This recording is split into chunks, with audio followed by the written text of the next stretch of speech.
Welcome to Mid-Level Adventurers, a podcast where non-experts talk about the things they love.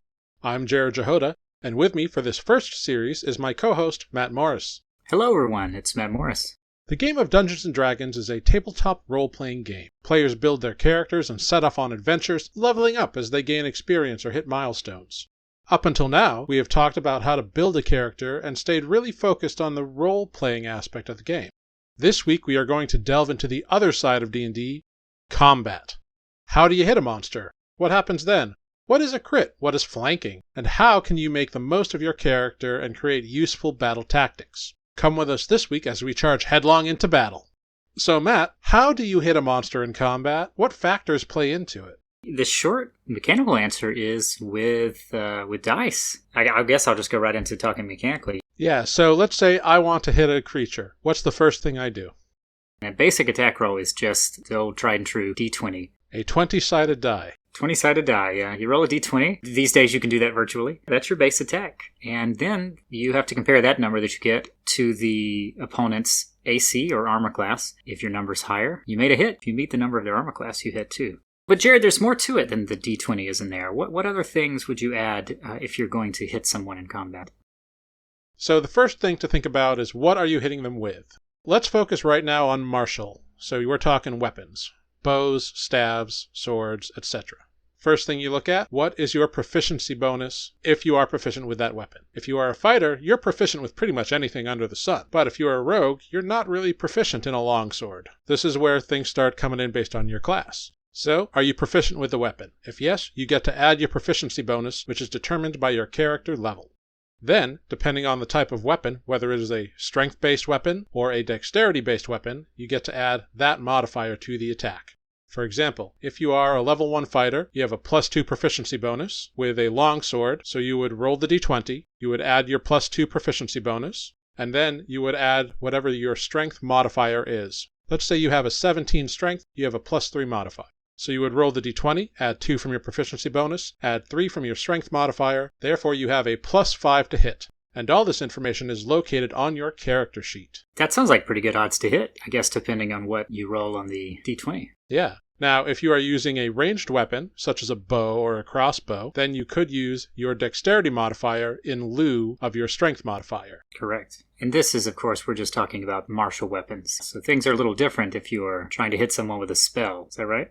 That is correct. If you are a spellcaster and you want to make a spell attack on someone, you would roll the d20, just as you would if you were a melee combatant. Then, instead of your strength or dexterity modifier, you would add either your wisdom, intelligence, or charisma modifier, depending on your class. You still add your proficiency bonus. All this would be on the spells section of your character sheet.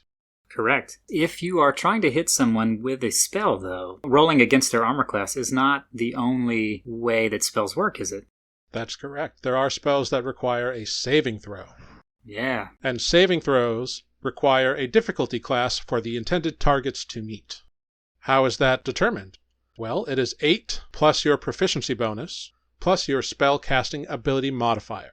So that same to hit number that you have, let's say you're a first level wizard with a 17 intelligence, then you would have a proficiency bonus of +2 and you would have an intelligence modifier of +3. Therefore, your spell save DC would be 8 +2 +3 or 13. And if they roll below that, then they fail. Yes, if they meet it or exceed it, then they have successfully passed the saving throw. Now, some spells that require saving throw do still have consequences for the target if they succeed, but usually it is half damage or something less than the full effect of what you were intending.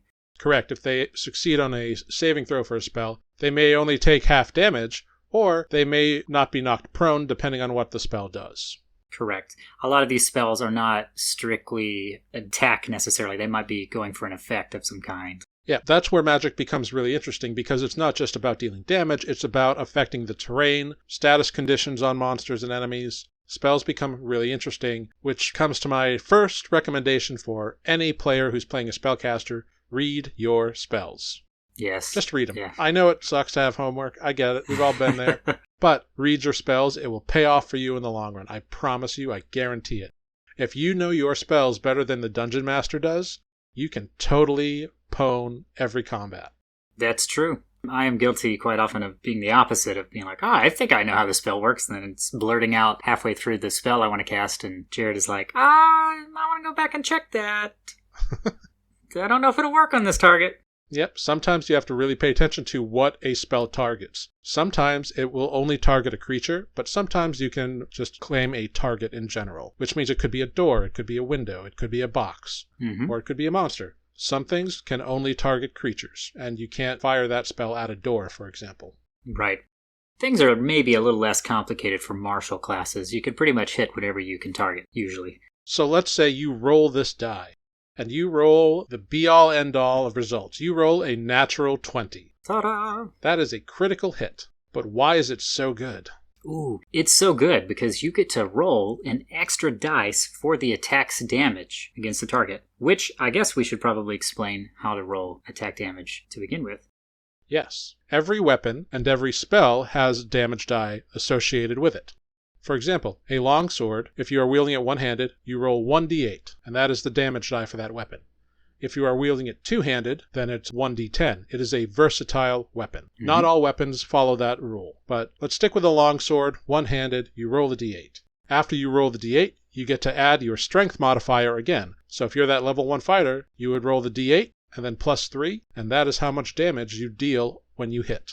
But if you roll that natural 20, you get to roll 2d8 because you roll double the dice, and then you add your bonus. You do not double your ability score modifier if you crit. So you roll that natural 20. Let's say you roll 2d8, you roll a 1 and a 5. That's 6 points. But then you still add your plus 3, so it's a total of 9 points. Now, here's the thing. Spell attacks, you can still crit on those. Right. However, spells that require a saving throw, you can't crit on them because it's based on the target's saving throw ability. But if a spell says they take half damage on a result, that means you still roll all the dice you would normally roll for that spell. You just divide that total by half, rounding down in the event of a odd number. When in doubt, round down. Right. This is why everybody loves a natural 20. A natural 20 is a guaranteed hit in combat. Yes. However, in a skill check, it is not necessarily a guaranteed success. That's a good point. You know, it is possible for someone to roll a natural 20 and still be unable to climb the perfectly smooth glass wall of the tower you're trying to get into, because there's just no handholds. Yeah. And what that number goes against is much higher than a 20, so the difficulty of climbing that glass wall is probably something astronomical. Right. In terms of a skill challenge, when you roll that natural 20, you have succeeded the best you possibly can. You have given it your all. You have made your best attempt. That is what it means when you get a natural 20 on a skill challenge. It is maybe important to point out that we're saying natural 20, so we mean rolling a 20 on the d20 before you add anything. You can get 20 for an attack once you've added your other modifiers, but that does not count as a critical hit.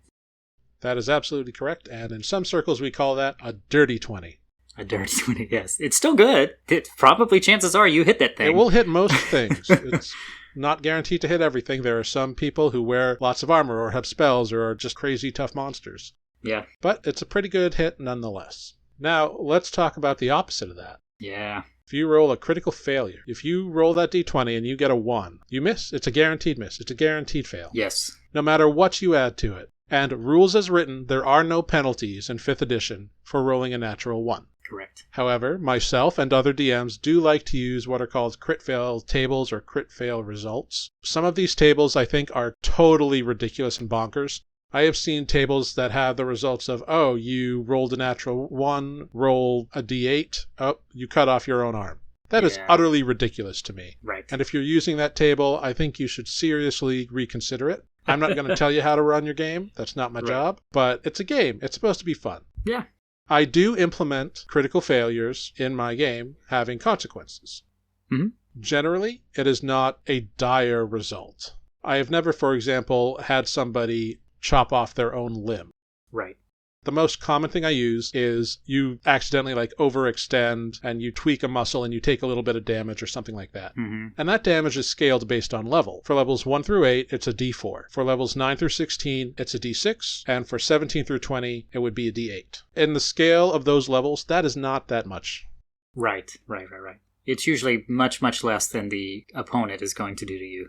Occasionally, if the situation warrants it, I may be like, okay, there are 3 other possible targets in that area that you rolled to shoot that arrow towards. I want all those 3 people to roll a d20. The lowest one gets pinged by that arrow. Mm-hmm. Yeah, we've had that happen a couple of times. Some friendly fire. Right. But again, it's based on that crit fail die. It is not based on how much damage that person's attack would actually do.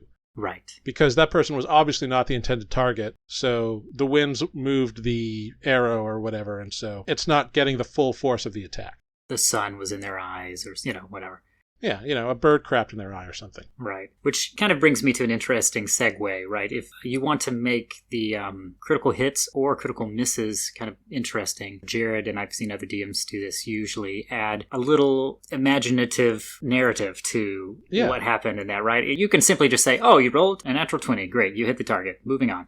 Or you rolled a natural 1, I rolled a d4, you took 2 points of damage. But finding excuses, I guess, for why would this very highly trained elf ranger... Yeah, if you get the gift of a natural 20 or the gift of a natural 1, it's up to the DM, I feel, to take that little nugget of gold and just show it off and make it shine in that moment. Yeah. Narrate it. Make it cool. Exactly. Maybe someone kicked some dust up in the wind and it got in your eye right before you made the shot, so you missed, The same way with you miss a target, Jarrod likes to say, or the last second they saw your axe come up and they put their shield up and moved out of the way, so it makes it a little more interesting to narrate the combat that way. It's also important to note that these natural 20s and natural 1s work the other way. If your opponent rolls them, then the effects are the same for them. So they could potentially get to roll twice the damage for you, or maybe something bad happens to them if they fail. Yeah. I view this as that whole, what's good for the goose is good for the gander. If the players can do it, the bad guys can do it. Yeah, so be warned. It's not just you. Somebody might get lucky. Yes.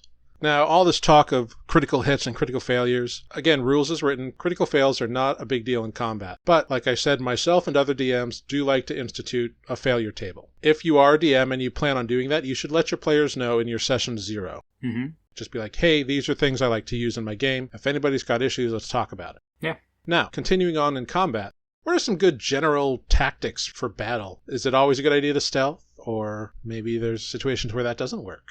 This is a tricky question to answer, I think, because the answer ultimately is, it depends.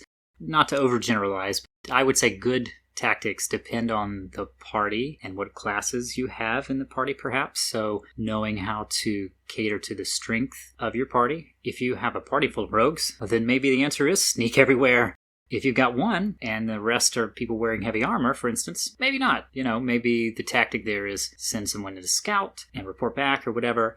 Getting creative and not only thinking about using your skills for combat might be a good tactic too. And what I mean by that is perhaps maybe you have utility spells if you are a spellcaster. Things that might allow someone to, sneak better to go scout. Or maybe you're a druid who can turn into a mouse and crawl under the crack in the floor and see who's in the next room and then come back and be like, okay, there are 3 orcs in there. Yeah. Now, so far, of course, we've only sort of mentioned preparing for battle. So what happens when you're actually in battle, and what are some good tactics?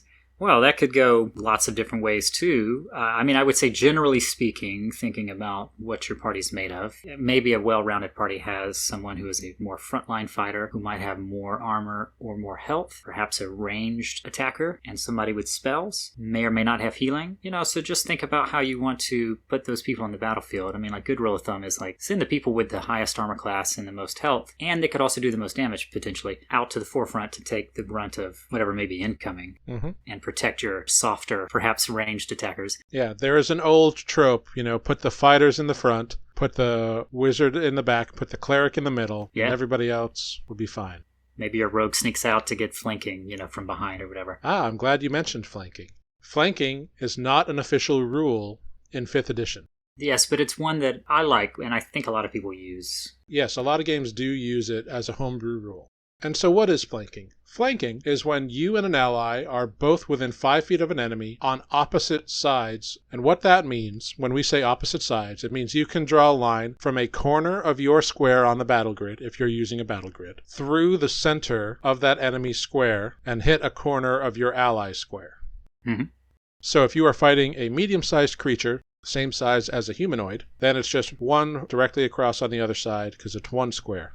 But some creatures are large, so they take up 4 squares, or huge, so they take up 9 squares. Mm-hmm. So it's very important to remember what flanking actually is. It's not necessarily just being on the opposite sides. It's about that line that goes from the corner of your square through the exact center of the space occupied by the targeted creature to a corner of your ally's square. Mm-hmm.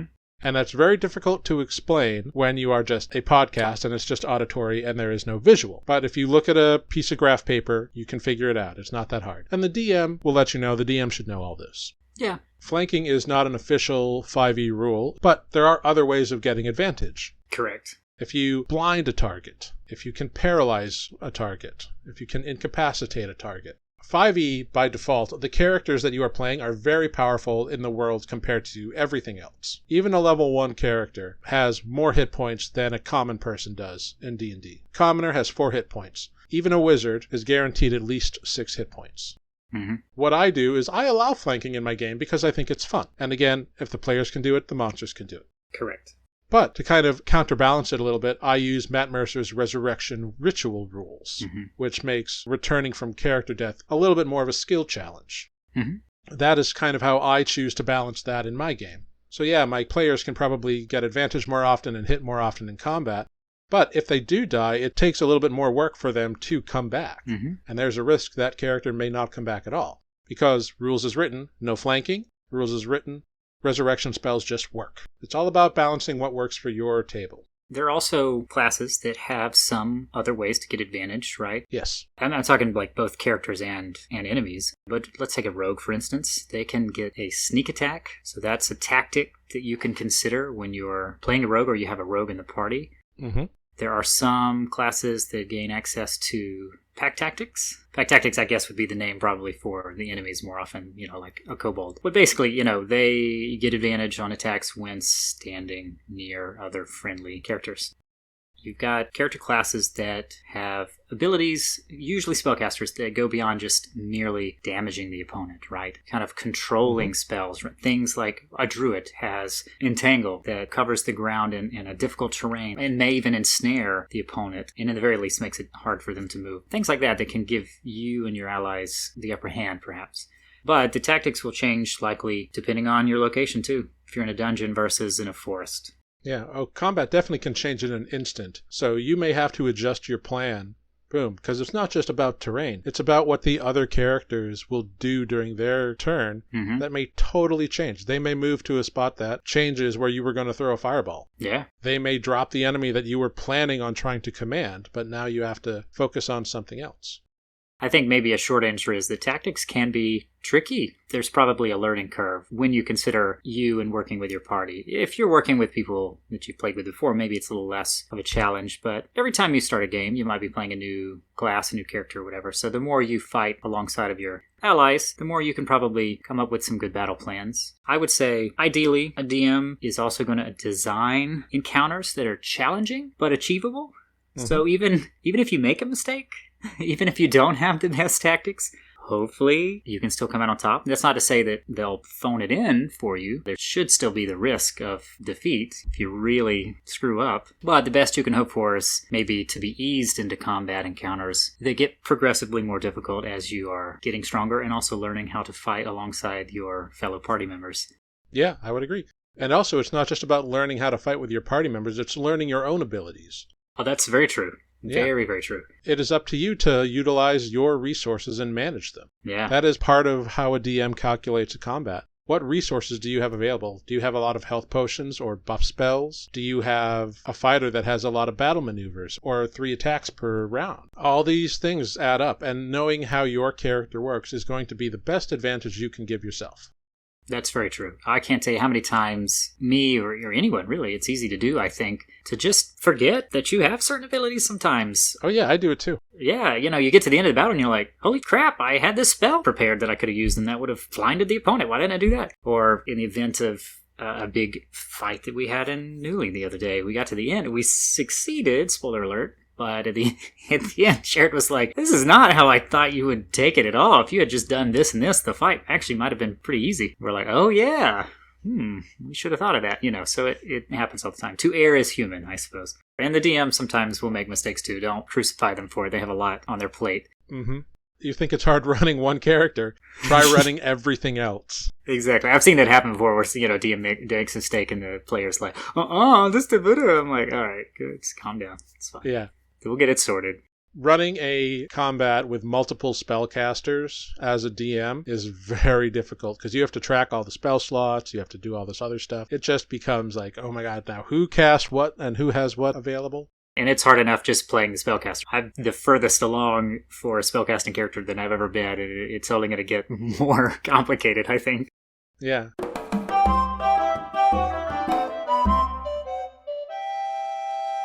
One fun little thing we like to do here on Mid-Level Adventures is go to our tavern corner and talk about what we are imbibing this evening. So Matt, what are you drinking tonight? I have exhausted all other options. Tonight I am drinking something a little more big brand. It's from Michelob. Okay. It's Michelob's Ultra Pure Gold. And I'll be completely honest, it's all I have left that is not bourbon. But I did want to note that it's not normally my beer of choice, but it's really not that bad. Usually I cannot even finish certain light beers. Yeah.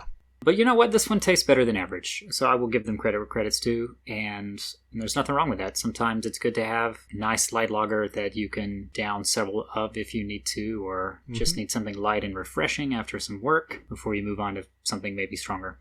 Whatever. So, that's what I'm imbibing tonight. Yeah, there's no shame in that. I myself am a big fan of High Life, so Oh, yeah. Is that the champagne of beers? It is the Champagne of beers. This one is organic and technically a low-calorie beer. It only has 85 calories and 2.5 carbs, so you can not feel so guilty. So you can drink like 6 of them before you have a real beer. Yes, basically. I don't think I can make it through 6, but I will give them credit. I can finish 1 or 2. Very good. So how about you? What are you imbibing tonight? Hopefully something with some more pizzazz.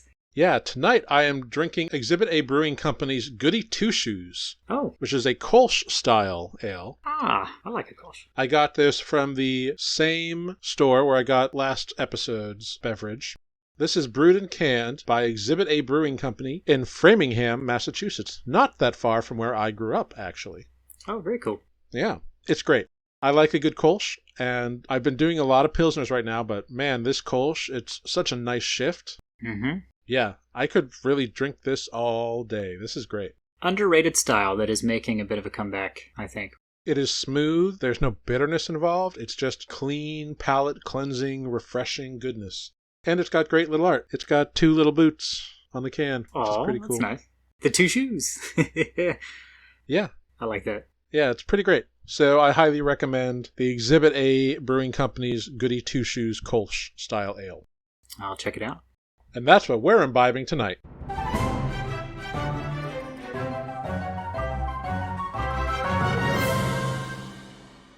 So what are some of your favorite or most terrifying combat encounter memories?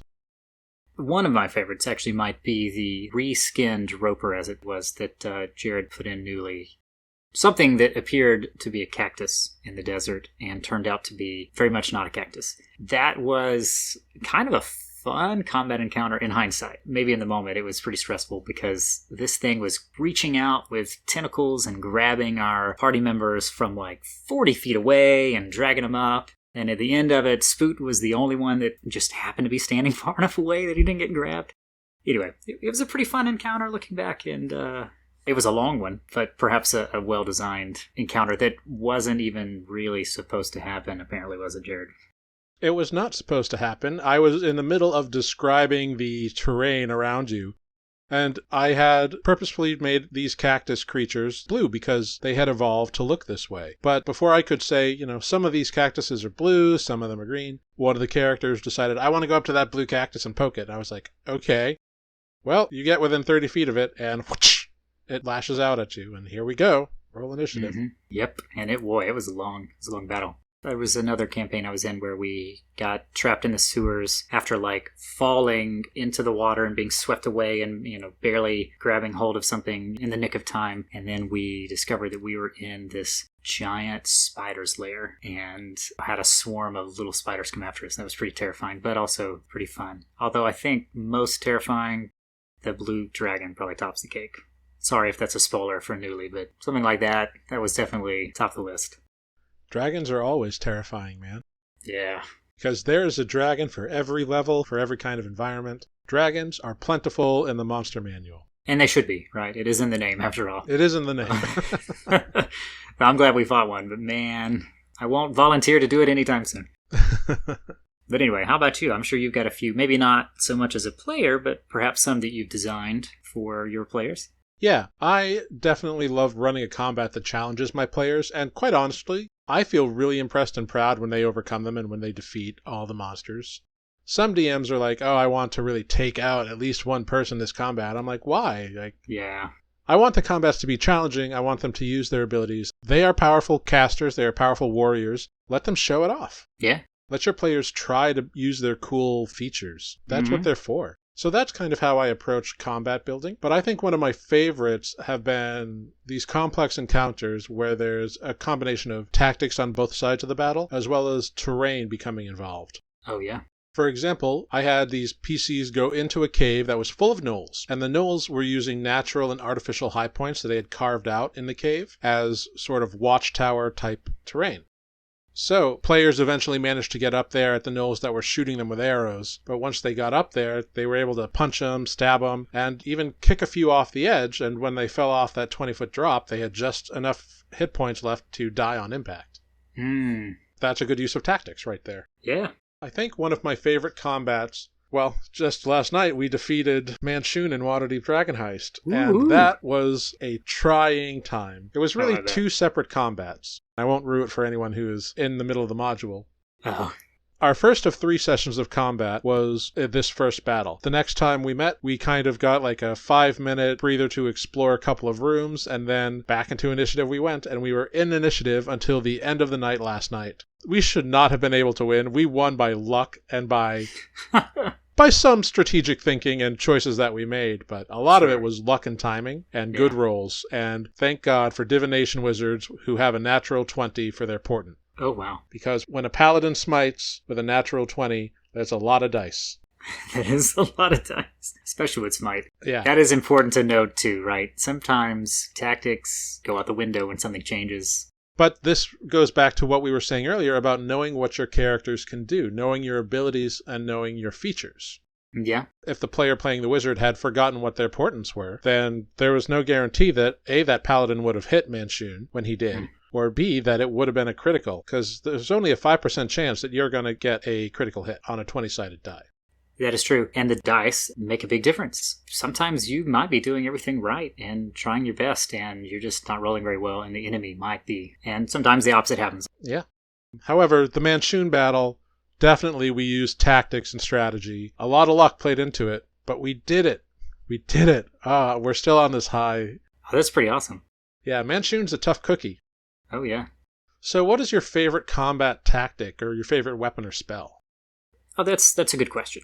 I think one of my favorite weapons, at least so far, has been I've had a Dragonborn fighter that dual-wielded hand axes, and that was just pretty cool. And then I was going to take a certain feat if I advanced long enough where I could use full-size weapons in both hands, which would have been pretty awesome. So, yes, favorite spells. I'm still learning a lot of spells now as I go, but there are, I don't know if Wild Shape counts, but that was a favorite of mine when I played a druid. That's a good combat ability. Yeah, that was a lot of fun. And I actually do like some of the more utility-based spells, too. You know, it's kind of fun to bless all of your allies, and all of a sudden they are beating up on the bad guy more than they might normally because they have a little bit of a buff. Mm-hmm. Or Spiritual Weapon. That has been really fun. It has turned Spoot into an average 2 to 4 point of damage type player to, he's now touched the double digits, which is exciting.